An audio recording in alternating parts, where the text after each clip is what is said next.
Ikaze ku bakunzi b'Ikirura TV One tubahaye mwaramutse abo bukeye abo bwije nimwiriwe. Kuri mikoro muri kumwe na Bigizi Justin na Mutungirwa Sava. Tugiye kubagezaho amakuru yaranze uyu munsi wa na gatanu. Uyu munsi na gatanu muri Minembwe isoko yaremye.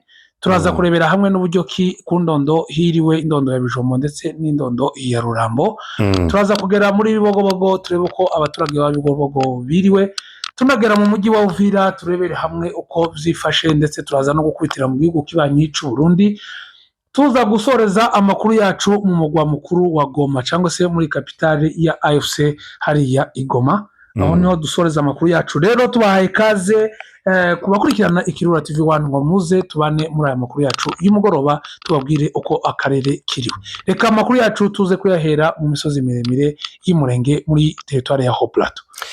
Uyu munsi wa na gatanu kuko twari tubivuze mu ngingo z'ingenzi mugezi wanje yabivuze isoko ya gatanu yaremye muri centre ya Minembwe aho itura iremera n'ubundi no kuvuga kuko yaremye kandi yaremyemwo n'ibintu byinshi bamwe n'ubundi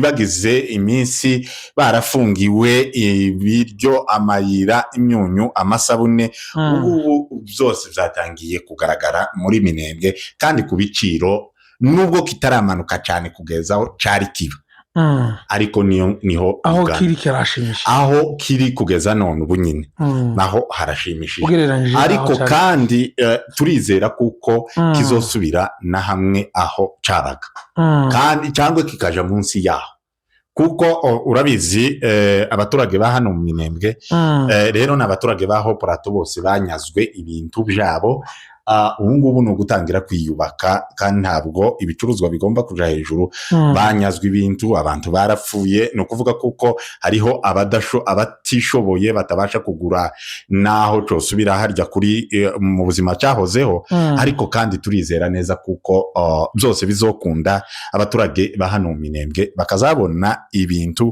ku giciro kinogeye buri muturage ari we wese rero abaturage baherereye aha muri Minembwe bakaba biriwe neza umutekano wabo kugeza aya masaha ukaba wifashe neza mpande zose zigize uyu mujyi wa Minembwe haratekanye bityo rero reka dukomereze mu nkengero z'uyu mujyi nka za Rugezi Amadubu n'Intare bahaherereye biriwe neza umutekano ni wose nubwo leta ya Kinshasa iyo tuvuga ngo umutekano w'abaturage umeze neza by'ukuri ntituba twirengagije ko leta ya Kinshasa ikiyazereza amadrone n'amasukoyi ari mu kirere cya Minembwe ariko kandi kubera kuko bimaze kuba twibanire umugambi wayo nta wundi igifite ni wa wundi wo kwica no kurimbura ariko kandi mu gihe iyo itarikoze abaturage bakirirwa neza tuvuga kuko bwije amahoro icyo tuzi tuba tunahagazeho neza nuko hano ku abaturage bafite amahoro n'umutekano hanyuma rero nkuko twari tubivuza aha mu nkengero n'umutekano hameze neza kugeza aya masaha bwije ari amahoro hanyuma rero reka dukomereza ahangaha muri za Gahwera naho ni amahoro Mikenke abaturage bameze neza aha muri Mikenke abaturage baremye isoko ya gatanu ndetse dawe n'abandi baturutse n'iyi za Gipupu batangiye kuza gusa hari za mayimayi zimwe butaremera kuza bumwe bwabaga za Gipupu ubwo bwa mayimayi ingabo za MRDP zifite imbaraga zo kubasanga iyo bahungiye ejo bundi nibwo twababwiye bushize isoko ya kabiri bahariya mu Gipupu nibwo bwari bwaje gutegama ariko barabukanga burahunga ni ukuvuga kuko burababazwa n'abaturage na Gipupu yemeye ikayobogwa n'Amadubu n'Intare ikayoboka myandi magambo ikayoboka ni ukuvuga ngo nibyo bibababa uribuka kuko abaturage ba hano Gipupu ibo bagize iminsi muri iyi myaka yose 8 ishize bagize iminsi abenshi bari bifuza yuko twirwaneho cyangwa se ingabo za MRDP ziza zikabacungira umutekano ariko kubera kuko bamwe muri utu tujenesi nyine utu tutaremera kwaga ngo tuzi tutari tubishaka nitwo twari twarabafungiye ariko abaturage urabiza abaturage b'ababembe babaga muri Mikenke ni ukuvuga kuko ibo bari bararambiwe gutaha kugeza na n'ubu nibo bamwe bahe batahuka. uribuka ko banishujije hariya Madubu n'Intare yaragiye agera aho bari abasanga bose bagituye muri Mikenke, barababwira ngo twebwe nta kibazo dufitanye n'abaturage, twaje ngo tubane namwe tubacungire umutekano. Ariko nanone kubera ko nyine ya mabandi yabo barababwiye ati ntabwo mubana n'abanyarwanda, rero mugomba guhita muvanga mugahunga. Abaturage bagize bucya mu ijoro MRDP abasirikare babona bagica batangiye guhambira, barabihorera, tubigeze babitanga, barababajije gusa mugiye ngo bababujije ngo ntibabane n'abanyarwanda ngo barakiye. Baravuga ati sawa, nimba ko mwahisemo nimugende. Ubu ngubu ko barataka bwakira ashaka kumara abana ese ngo banagwaye nimba ari n'inzoka. Yego, ni ukuvuga kuko ni imirire mibi bari bafite no kubaho mu buzima badashaka. Yego, kandi ukibaza aba baba baheba bafungira gutahuka, ni ukuvuga kuko nta byiza babagezaho usibye kubica no kubanyaga no kuguma aho barabatwaye ngo babone ko aho banyaga. Kandi urabizi tugize iminsi tubivuga kuko abaturage iyo bataja kuhaba mayimayi bayarashize iriya n'ubundi ingabo za MRDP zangaga ko amazi binjirana mu gihe zagiraga impungenge z'abaturage. Hanyuma rero aho ni muri Mikenke hameze neza, umutekano waho umeze neza, n'abaturage benshi b'ababembe batangiye gutahuka mu jabo. Hanyuma rero aha mu Ngezi hameze neza gwitsa ku Pwenzero. Twabonye benshi bakomeza kubibaza ngo se ngo hari Katanyama cyangwa se umwanzi wo bukiri hari za Pwenzero arahari. Kugeza na n'ubu nyine Aduyi aracari hano Pwenzero, ariko ni Aduyi ni mwoga nta mbaraga bafite n'ubu nyine kuba agiresiste ahangaha kuri Pwenzero nuko bayobowe na Koloneli Macunda umunyamurenge. Ni ukuvuga ko niwe ubaremesheje udatuma bikonera. Murabizi kuko yabaga ku Ndondo, nyuma yaho Indondo bayikozemo amasuku yahunze n'ubundi aza yerekeza aha za Pwenzero. Hanyuma rero Pwenzero Aduyi aracarimo, ariko Aduyi ni mwoga, umwanya n'umwanya ashobora gukubitwa agasubira inyuma mu gihe cyari cyo cyose yeguye umutwe, ashobora kwama kubitwa bamwangaza agenda. Hanyuma rero reka dukomereze kuri iki cy'Indondo ya Bijombo tumenye uko abaturage bameze n'umutekano wabo uko wifashe, tuza kwikonera n'ubundi zabibogoboko. Abaturage ba Bijombo biriwe neza, umutekano ni wose nyuma yaho ari amabandi cyangwa se ingabo zatsinzwe zihungiye muri ibi bice. Ubu ngubu bakaba barindwa n'Amadubu n'Intare bazi agaciro k'umuturage ndetse n'ibye. Rero ibyo zose bikaba bikomeje kuba ishema ku baturage bose baturiye muri aka gace ka Bijombo. Tunabibutsa yuko n'ubundi ababembe cyangwa se abafurero n'abanyintu batuye muri mihana ya Bijombo, aho bari barahungiye mu nkambi cyangwa se aho bari barakusanyirijwe na leta ya Kinshasa muri iyi nkambi, bari bafite insoresore zabo zasaga naho zibacungiye umutekano cyangwa se zabahangobanyiriza uwo mutekano, bitewe n'uko ntabwo babacungiraga umutekano kuko nibo bahindukiraga bakabanyaga. Kuva aho MRDP twigwaneho ifatiye biriya bice, abo basore benshi barahunze baja mu bihuru. Ubu ngubu rero bakomeje guhamagarwa n'ubundi n'Amadubu n'Intare ngo batahuke bafatikanyije n'abashefu babo cyangwa se n'abavyeyi babo, bababwira ngo abo bana babo nibatahe baze, ushaka igisirikare azagikora, udashaka igisirikare azaze ahingira umuryango we, kuko n'ubundi hariya muzi ko dutunzwe n'ubuhinzi n'ubworozi, ariko ari amoko yandi duturanye hariya bo batunzwe cyane cyane n'ubuhinzi nibwo bubagize. Baravuga ati rero ntabwo mwatungwa n'ubuhinzi, rero abakabahingiye ngo bagende baje gutura mu gihuru, ngo hano hasigara abadamu gusa n'abana ngo bikunde. Rero nimuhamagare abo basore baze batangire bahingire abana babo, bahingire imiryango yabo, twebwe nta kibazo dufitanye n'abaturage. Rero Indondo ya hariya za Muramvya naho abaturage bameze neza. Muribuka yuko iyi Muramvya yagize nk'ikibazo niko twavuga, Amadubu n'Intare ntabwo bigeze babacungira umutekano byimazeyo. Ni ukuvuga ngo Amadubu yari asa nkaho bari kumwe, FARDC bari kumwe, abarundi bari aho hafi, FDLR yari aho ndetse na za mayimayi. Rero aho bahungiye biriya bice, Amadubu zabaye ngombwa ko atangira kuganiriza aba baturage bose bo ku Ndondo kimwe n'abariya bafurero n'ababembe. batangiye kubabwiriza barabaganiriza babakura mu bujiji babakuramo diyoroji bari barashizwemo n'izi ngabo z'abarundi. urumva kuba bari bacungiye umutekano na ziriya ngabo zitandukanye z'amahanga bari baragiye babacengezamo izindi ideoloji zabo zitandukanye no kwirwanaho.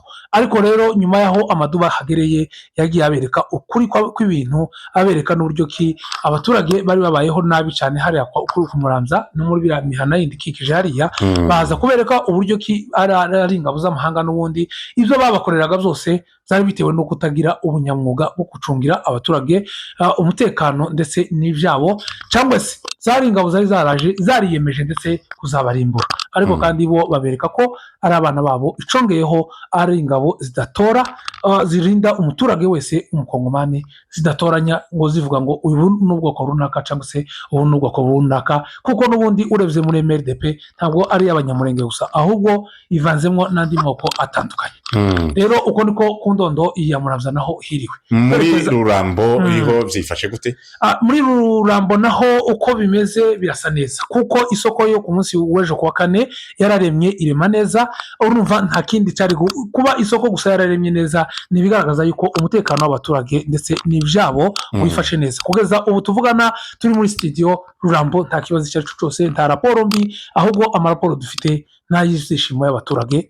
abaturage bakomeje kwishimira umutekano bagejejweho n'amadubu n'intare, ndetse umutekano utari kuvuga gusa ngo ni ubwoko bumwe, ni umutekano uri ku moko yose aherereye hariya muri Rurambo. ingabo z'abarundi ziherereye aha muri Bibogobogo ni ukuvuga kuko nta ziracyabuze ayo zimira n'ayo zikira, kuko ntizirahaga icyerekezo cyo kuvuga kuko zishobora kuzamuka aha kandi muri ho plateau.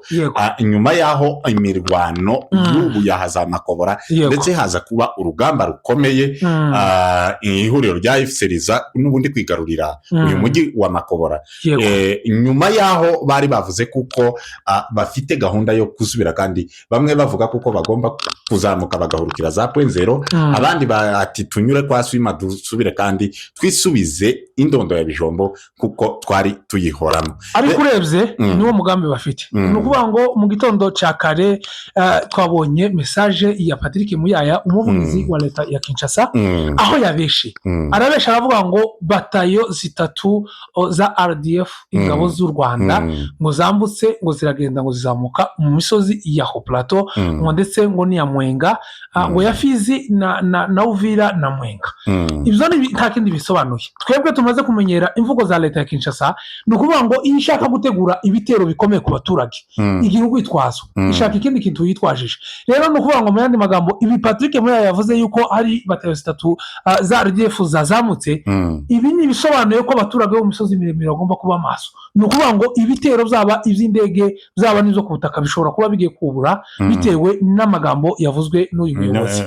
yego ariko leta ya Kinshasa izi nizo mvugo zayo ikunda irazihorana. irazihorana yibasiriye rimwe igihugu cy'ikibanye cy'u Rwanda kiyemera kuko ihuriro rya FCR barusha imbaraga, ahubwo ihora ibishinja leta y'u Rwanda. ariko kandi ugiye kubireba ni intege nke n'isoni nyinshi igira ku buryo ki yemera abo yita abo yita n'ubundi ikaza kubita ngo ni inyeshyamba ko birukana leta. gusa ari ikintu kinateye n'isoni usarire nibo leta, ariko baza bataka bagavuga ngo baratakira ngo amahanga, bagatakira n'ibindi. ukibaza ati se ubundi leta yirirwa itakiki nimba ifite izo mbaraga yakoze ibyo ishoboye ikabikora. ariko kandi reka nkwibutse njyewe, ni ukuvuga ngo Sud Kivu yonyine ishobora kuba iruta u Rwanda inshuro zitari munsi wenda ya 3-4. impamvu kubwiye gutyo nuko Fizi yonyine ishobora kuba ingana n'u Rwanda, Shabunda yonyine ishobora kuba nayo iri hafi kungana n'u Rwanda. u Rwanda gusa ruruta kilometero nimba ari 100. ni ukuvuga ngo zino teritwari zindi zose hafi ya zose zigiye zingana n'igihugu cy'u Rwanda. ukibaza ati se Kongo yose urebye ubuso bwa Kongo, no kuvuga ngo ko barataka ngo igisirikare cy'u Rwanda nidushake tuvuge ngo wenda nidushake tuvuge ngo kibaye kiriyo, ese ubundi Kongo yotaka igomba gutaka Kongo. Urebye ubuso bwa Kongo ugasanga ukareba ubuso bw'igihugu cy'u Rwanda, ese ubundi bakagombye gutaka? Ariko kandi kubera ko n'ubundi ari igihugu gisa nkaho kidafite ubuyobozi, niyo mpamvu uciye aha wese aboroga, uciye aha akaboroga. Rero niyo mpamvu binateye isoni ariko nko kuvuga ngo nk'igihugu nka Kongo nko kirataka ngo u Rwanda, nubwo atari n'u Rwanda. Ibaze ngo AFC yarabatsinze kubera isoni. Ubu ngubu ahubwo bari mu kuvuga ngo aho kuvuga ngo tuvuge ni AFC yadutsinze dupfe kubifata basi tubyegeke ku Rwanda, ariko n'ubwo Rwanda begekaho biteye isoni zo kuvuga ngo Kongo nk'uko irataka ngo u Rwanda rwayitsinze. Yego, ibyo ni ukuvuga kuko leta ya Kongo niko twari tubivuze muri za ntege nke zayo zo gutsindwa n'ihuriro rya AFC, ikagira isoni zo gutangaza kuko ihuriro rya AFC ryabatsinze. Nicyo gihe izifata ibintu byose ikabyegeka, ikaza kubicurikira ku gihugu cy'ikibanyi cy'u Rwanda, igihugu cy'abandi cyitekaniye, kiyifite ubuyobozi bwiza bunogeye abaturage. Hanyuma rero uko niko twari tubivuze ahangaha n'ubundi za makobora, ni ukuvuga kuko ndetse dawe n'ikindi gitangaje ni mu gihe abaturage bamaganiye leta, twabivuze mu gitondo mu makuru yacu ya kare, abaturage bamagana iyi leta ya Kongo aho hose iri, leta ya Kinshasa aho hose iri. Ubushize mu mirwano igihe babakuye hano za makobora, ejo bundi ihuriro rya AFC rimaze kwigarurira kandi umujyi wa makobora, mu burakari bwinshi n'isoni zo gutsindwa ku rugamba, bahuye n'abaturage batangira kubarepinga. Leta ya Kinshasa itangira kurepinga abaturage, abagore bagera kuri 26 ibafata ku nguvu, iraza hano mu mujyi wa Baraka, itangira kunyaga abaturage, ikazibakuraho ibyabo, utuntu twabo, ndetse bakubita abandi bagira gute. Aho ni mu gihe ibyo kozwe n'izo nyeshambaga. Rero leta ikomeza ivuga ngo ni cyangwa abaturage bakamagana bavuga ati ibi twaye dukoregwa ko turabikoregwa n'inyeshamba, ariko abaturage aho bari hose ni ukuvuga kuko baravuga ati Nyagasani nidufashe, ihuriro rya AFC rize rishike riducungira umutekano. Iyo niyo mpamvu imwe rero isobanura yuko atari inyeshamba.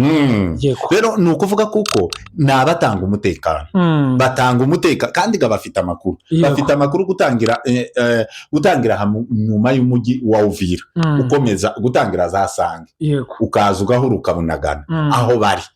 Ni ukuvuga ngo hari umutekano, abaturage bafite umutekano w'urujano, abashigenda amajoro baragenda, abakora amanywa barakora, nta muturage wakwa akantu ke. Ariko aho aya mabanda ari, leta ya Kinshasa yahaye abasivile ibita mabandi imaze kubaha intwaro, ariko kandi ntabwo ari bo mabandi.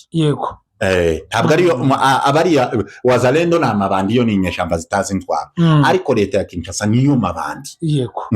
Niyo mabandi ataza agaciro k'umuturage ndetse n'ibyo. Rero ni ukuvuga kuko aya mabandi nyuma yo kuva ahangaha muri uyu mujyi wa Uvira, umutekano warabonetse.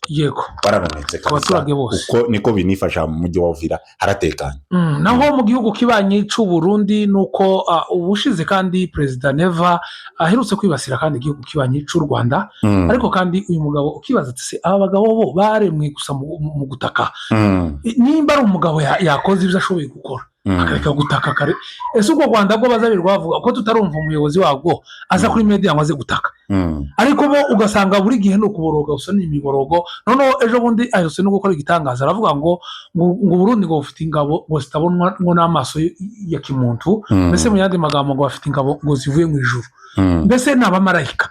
Ukibaza ati se aba bamarayika bo Burundi nubwo bufite audience gusa yo gusaba ingabo z'abamarayika mu ijuru, kuki ari Burundi bwenda bufite izo ngabo z'abamarayika bwonyine, abandi bafite ingabo zisanzwe zizwi zifite se na nyina hano ku isi, naho Burundi bwo bufite abamarayika bavuye mu ijuru. Ariko ibi byose no kunanirwa, ni no kunanirwa politike yonyine yarabatsinze.